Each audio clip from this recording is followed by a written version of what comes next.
नमस्कार दोस्तों, आज के वीडियो हम लोग जैकपॉट क्लास 10 का बहुत ही इंपॉर्टेंट क्वेश्चन देखने वाले हैं। ठीक है, वेरी इंपॉर्टेंट क्वेश्चन। तो दोस्तों बहुत बार क्वेश्चन बोर्ड एग्जाम में पूछा गया है और ये सब क्वेश्चन आप कर लेते हैं दोस्तों तो 99.99% चांस है कि ये सब क्वेश्चन लड़ेगा ही लड़ेगा, है ना। 99.99%।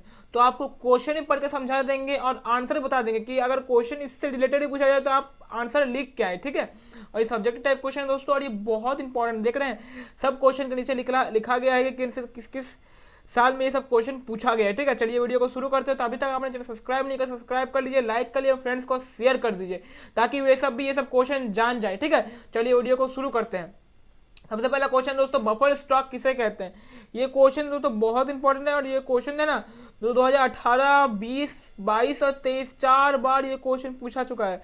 4 बार दोस्तों। मैं आपको बता दूं कि मैं बस 2018 से ही मतलब क्वेश्चन सब देख रहा हूँ। जो 18 से ज्यादा पूछा जा रहा है, 18, 19, 20 से पूछा जा रहा है, वही सब क्वेश्चन उठा के ले रहा हूँ। ठीक है, क्योंकि दोस्तों हम लोग पास टाइम बहुत ही कम है, इसलिए ज्यादा पीछे का तो मैंने आपको करा दिया सारा और ये 18 से आप मैं पूछ रहा हूँ। ठीक है, तो सबसे पहला क्वेश्चन है दोस्तों, बफर स्टॉक किसे कहते हैं। देखिए दोस्तों, बफर स्टॉक मतलब किसी भी चीज का स्टॉक। ठीक है, स्टॉक किसी भी चीज का मतलब जब मान लीजिए कि आपातकालीन में मान लीजिए कि युद्ध हो गया है। ठीक है, तो हम लोग जिस कंट्री से अपना खाना वगैरह मंगाते हैं या फिर अकाल पड़ गया। ठीक है, मान लीजिए कि अकाल पड़ गया भारत पर, तो क्या होगा कि खाना वगैरह नहीं होगा, तो उसके लिए जो स्टॉक बचा के रखता है ना स्टॉक, उसी को बफर स्टॉक बोलते हैं। ठीक है, उसी को क्या बोलते हैं दोस्तों, बफर स्टॉक बोलते हैं। मतलब आपातकालीन में से खाना काम आने वाले खाने को क्या बोलते हैं, बफर स्टॉक बोलते हैं। दोस्तों इसी प्रकार का आपका आंसर आपको लिखना है बोर्ड एग्जाम, तभी आपको पूरा फुल नंबर मिल पाएगा। ठीक है, और बढ़िया से राइटिंग में लिखना है। चलिए दूसरा नंबर क्वेश्चन देख लेते हैं। दूसरा नंबर क्वेश्चन दोस्तों, किसी देश को चलाने के लिए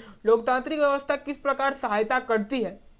देखिए दोस्तों, आपका इस प्रकार का भी क्वेश्चन पूछ सकता है कि भारत में किस प्रकार की व्यवस्था है, तो आपको क्या लिखना है दोस्तों, लोकतांत्रिक व्यवस्था भारत में है।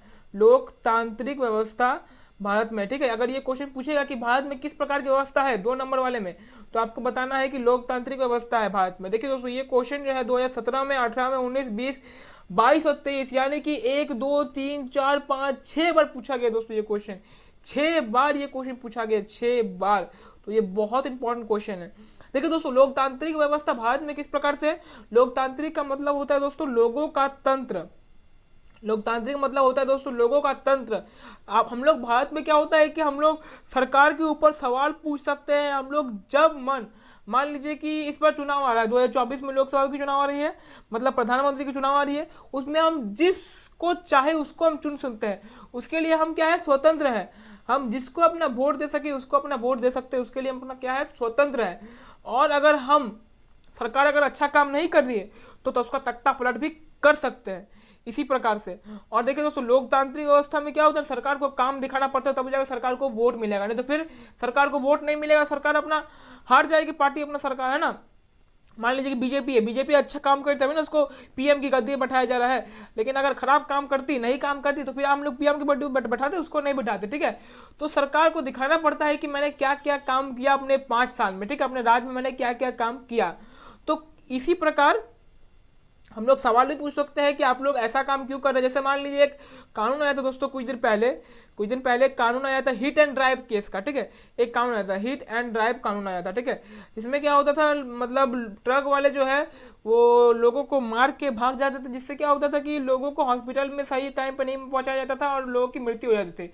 तो उसमें सरकार ने क्या है, कानून निकाला कि 10 लाख आपको जुर्माना लगेगा और आपको जेल होगा। ठीक है, तो देखिए दोस्तों उस पर लोगों ने आंदोलन किया, उसका विद्रोह किया कानून का, तो वो कानून अभी रद्द कर दिया गया। क्या गया, इसी प्रकार के शासन को लोकतांत्रिक शासन बोलते हैं। लेकिन दोस्तों ऐसा चाइना में नहीं है। ऐसा चाइना में नहीं है दोस्तों। चाइना में बस सरकार की ही चलती है। अगर आप सरकार के खिलाफ बोलोगे तो आप मारे जाओगे, आप अगली सुबह नहीं देख पाओगे। ठीक है, यही प्रकार का। चलिए नेक्स्ट चार्ट आपको दिखा देते हैं दोस्तों। हाँ दोस्तों, ये नेक्स्ट चार्ट है।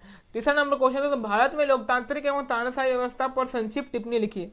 देखिए दोस्तों, ये क्वेश्चन जो है ना 2017, 19 और 23 3 बार ये क्वेश्चन पूछ चुका है। ठीक है, 3 बार, 3 टाइम्स ये क्वेश्चन क्या है, पूछ चुका है और ये बहुत इंपॉर्टेंट क्वेश्चन है। ठीक है, ये क्वेश्चन पूछ रहा है कि लोकतांत्रिक एवं तानाशाही व्यवस्था पर संक्षिप्त टिप्पणी लिखना है। मतलब मैंने आपको लोकतांत्रिक के बारे में बता दिया कि लोकतांत्रिक व्यवस्था किसको बोलते हैं और तानाशाही व्यवस्था, जिससे चाइना में जो होता है कि आप सरकार के खिलाफ कुछ नहीं बोल सकते हैं। अगर आप सरकार के खिलाफ कुछ बोलते हैं तो आपको क्या होता है कि रातों रात आपको उड़ा दिया जाता है, किसी को पता ही नहीं है कि आपको क्या उड़ा दिए, मतलब आप कहाँ चल गए, है ना, आपको रातों रात गायब कर लिया जाता है। मतलब आप सरकार के खिलाफ आप कुछ नहीं बोल सकते, लेकिन ऐसा भारत में नहीं है, आप सरकार के नियम के खिलाफ आंदोलन भी कर सकते हैं, है ना। तो इसी को बोलते हैं दोस्तों तानाशाही व्यवस्था, जिसमें जो राजा है, यानी कि हम लोग अभी भारत के राजा कौन है, नरेंद्र मोदी जो अभी पीएम है, प्रधानमंत्री है, वैसे ही चाइना के कौन है, जिनपिंग है, वो अपनी चलाते हैं, ठीक है। लेकिन ऐसा भारत में नहीं होता है, ठीक है, भारत में लोकतांत्रिक व्यवस्था है। तो ये आपको संक्षिप्त से अलग अलग डिफरेंस से बताना है।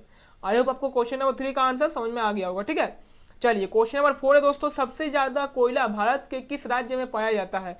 ये क्वेश्चन दोस्तों 2022 और 23 दोनों बार पूछा गया है, 2022 और 23।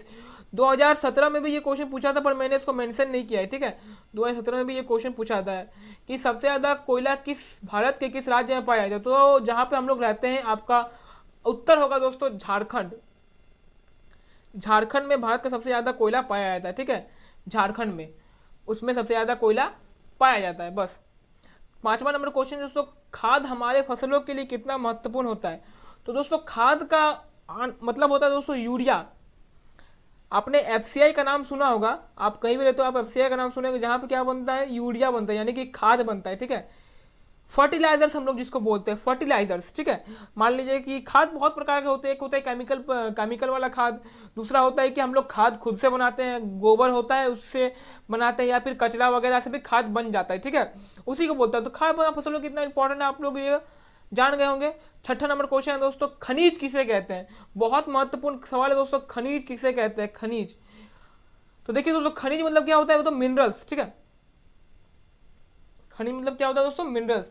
तो खनिज, देखिए खनिज हमको लगता है कि कोई ज्यादा बड़ा क्वेश्चन है नहीं, ये आप लोगों को पता होगा। तो थैंक यू दोस्तों, आज की वीडियो में इतना ही। चैनल सब्सक्राइब कर लीजिएगा, लाइक कर लीजिएगा, अपने फ्रेंड्स को शेयर कर दीजिएगा। थैंक यू दोस्तों।